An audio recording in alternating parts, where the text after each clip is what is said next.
What's going on YouTube? This is Eric Cuts for the win.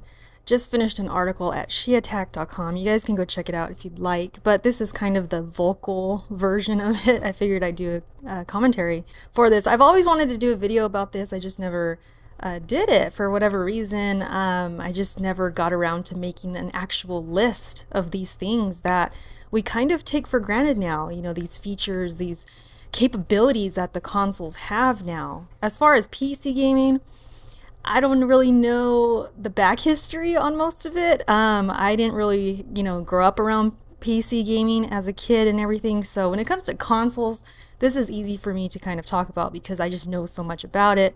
I've always been around it. So that's what this video is specifically about. Same thing with the article. It's focused on console gaming.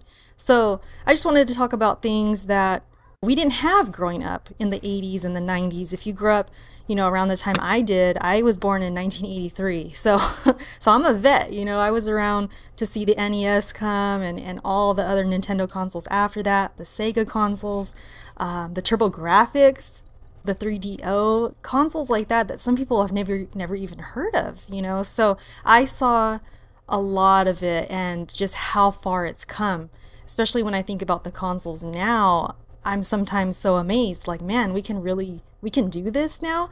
And I have to kind of remind myself that console gaming really has come a freaking long way. It's unbelievable. So I'm hoping this video kind of projects that onto you guys and kind of helps you appreciate gaming more. I'm just going to go through a few things here. And the number one thing that I put on the list was, of course, the fact that we didn't have any online multiplayer back then. If you wanted to play with a friend, you had to go to their house or they had to come to your house. That's just how it was. You had to have friends.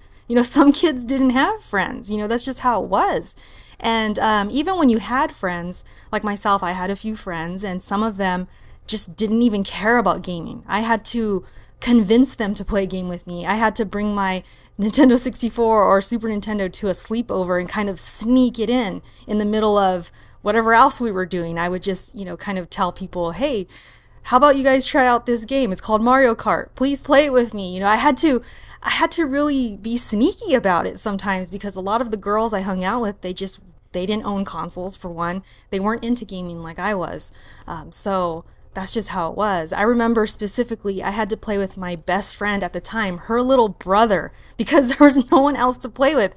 And I really wanted to beat Contra 3 on hard, and he was the only one that was down. And we did it, and it was one of the best days of my life as a kid. I loved that game, and I was so happy to beat it on hard, finally.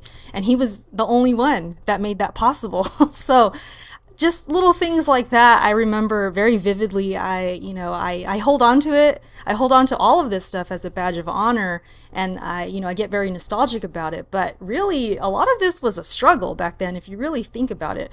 Another one, of course, was no downloadable content. Now this one, I kind of threw it in the list just to make up 5 things, but DLC, I think I can live without. It's not a big deal, but it is pretty damn cool. If you really think about it, we are able to download games straight to our consoles. Just that alone, that fact alone is awesome. And if you're someone who doesn't want to go to Walmart, you don't want to go to GameStop, you don't want to leave your house, you can just download your games straight to your consoles, and that's pretty damn cool. Of course, DLCs are really pricey sometimes. We look at them as cash grabs and we kind of don't care for them, but there are times we do. There are times we really want to support a game and we want to support a developer, and we'll go ahead and buy that DLC. And the fact that we have that choice and we have that option is pretty damn cool. So I had to throw that in there, of course. No YouTube or online strategy guides. Now this one's a huge one because I'll admit there's been times I've gone to YouTube to find out what to do in a video game because I was stuck. I was having trouble. I didn't know how to beat a boss or something. I've done it. I'm sure most of you have done it too. And Google is also another one that comes in handy. You just type in a question, boom, you have all these options to look up the answer. And can you imagine if we had this when we were kids? All those times we were stuck on video games, we didn't know what to do, we were to the point of frustration and throwing the controller or whatever we did, maybe we would have avoided that. But you know what? Again, it's kind of like a badge of honor. I wear it and I'm cool with it. I'm glad we played games that way because it made us, you kind of build character as a gamer. It made us go through these tough times and beat these really hard games, and we did it on our own. And that's freaking awesome. A couple things that I would do as tactics as far as, you know, trying to not be stuck on a certain part or whatever. I'd call my uncle, because usually he had similar games as I did, and we'd be, you know, playing them at the same time or whatever. I'd call him, see what he, you know, did in that certain situation or whatever. And then other times I would actually write to Nintendo Power. Yeah, I would actually do that, and I remember that. I remember drawing on the envelopes, because you know how Nintendo Power, if you guys read those magazines back then or collected them, they would show people's artwork on the envelopes that they, you know, wrote their questions in or whatever. And I always wanted to be showcased, because I was an artist, I would draw and everything. So I wanted them to show my artwork. It never happened, but I was still happy to do it. I would draw Pikachu and Mario or whoever, and just and send it, you know, and they would answer my questions. And that was pretty cool of Nintendo. I really appreciated that. I still remember that, and I think that's why a part of my heart is always going to love Nintendo, because they were just so much about the gamers then. I remember feeling appreciated and all that. So yeah, I used to do that just to figure out certain things about games I didn't know, because we didn't have YouTube, we didn't have Google, and it's just crazy when you really think about it, how we used to do it back then. It's crazy. Of course, we didn't have message boards, we didn't have social media, no comment section, so there was pretty much no networking. The only networking you did was within your friends and your social circles in your real life, and those were the people you would talk to about gaming. If you had a question or just an opinion about gaming, that was it. That's the only people you could talk to.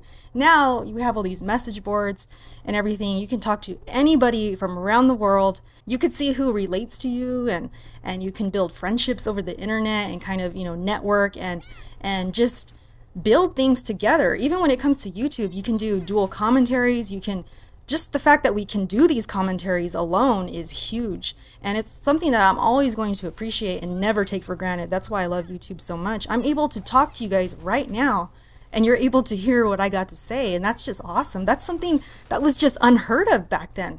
We had none of this, so I will always appreciate all this social media and everything. It's just fun.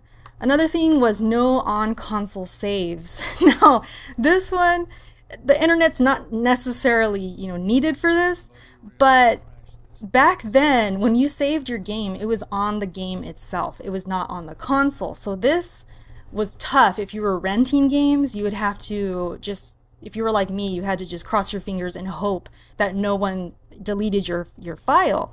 And I remember with Banjo-Kazooie specifically, I had to rent it, I think 3 or 4 times to beat it. And every time I was nervous, because I was thinking, I hope they did not delete my save. And luckily they didn't, and I was able to beat the game. But I'm sure for many people it was not the same situation. I'm sure a lot of people lost their save files because of that. And you know, memory cards came in later on. If you were fortunate enough to have some memory cards, that helped a lot. I myself didn't until the GameCube, when I finally got around to having save memory cards. Besides having that, it was all a risk. Even if you told a relative or a friend, you know, when they're on your console, you tell them, don't delete my file. It was always risky, because there was a chance they would do it just by accident or maybe on purpose. I don't know. But most of the time it was an accident. I remember my sister deleted my uncle's Super Mario Brothers file on the Super Nintendo. And that was horrible. I seen her do it, and I was telling her, no, no, no, don't do that. And then boom, it was just gone. So I remember it happening to other people too. And then myself, I had my Rogue Leader file deleted off my GameCube. I had my Jet Force Gemini file deleted on my 64, like literally a month after I beat it or something like that. It was just bad. I remember that. I remember those days. It was crazy, but that's how it was. And now we don't even think about our saves anymore. It's on our console, it's in the cloud or wherever, and we're good for the most part. Unless there's some kind of weird glitch or something, our saves are safe for the most part. But yeah, just back then, it was just such a whole different ball game, you guys. If you grew up in the 80s like I did, in the 90s, early 90s, even when the internet came in the late 90s, not everybody had it, and definitely these consoles didn't have it. So it was just a whole different time, and it's nice to think about. I get nostalgic. Like I said, I wear it like a badge of honor, but there were some struggles, especially that online multiplayer. I mean, it's really hard for me to take that for granted because I just appreciate it so much. Being able to play with people and talk to them with voice chat and everything, that's awesome to me, and that's why I hold it as such a high standard and should be there because we're so used to it now, and it's just awesome. It makes any console even better. So yeah, I think back to that Game Boy with the Game Boy Link cable, playing 1 versus 1. That was revolutionary. That was innovative. I remember thinking, this is the future, but if only I knew, how much better it has got since then. So, wow, crazy. Anyways, I know I'm kind of all over the place. I hope you guys enjoyed this commentary. Check out the article if you want to see more, and I will talk to you guys next time. Peace.